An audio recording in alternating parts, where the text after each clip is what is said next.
नमस्कार। आज डिसेम्बर मास 12 तारिख गुरुवार। आज भागवत वाणी।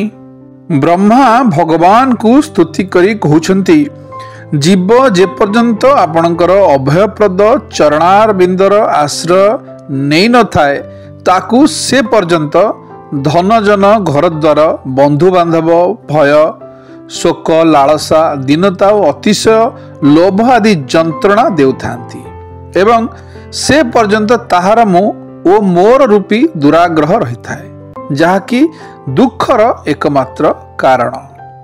आपणकर चरण रे भक्ति होई गले सकल प्रकार अमंगल नष्ट होई थाए, किंतु जे माने सेही भक्ति ठारू दूरे रहंती और आपणकर मंगलमय गुण मानकु प्रकाशित करुथिबा श्रवण कीर्तन आदि भक्ति जहाकु भल लागे नाही, सेही विचारांकर बुद्धि तो जानतु दैव ही हरण करे नैछंती।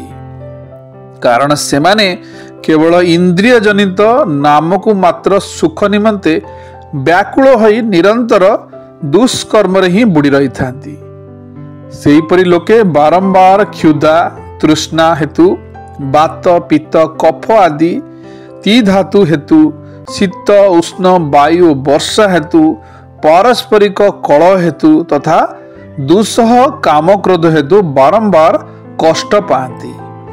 मनुष्य जेकोसी वर्ण आश्रम और संप्रदाय हेउ पछके जदि से परमार्थिक मार्ग रे युक्त हो जाए साधन करे, तेबे स्वाभाविक भावे सात्विक आहार प्रति तार रुचि हेबो, राजस बा तामस आहार प्रति रुचि हेबो नाही। सात्विक आहार द्वारा वृत्ति सात्विक हो जीवो एवं सात्विक वृत्ति कारणरू सात्विक आहार भल लागिबो। शुभ सकाळ, दिनटी आपणकर मंगलमय हो।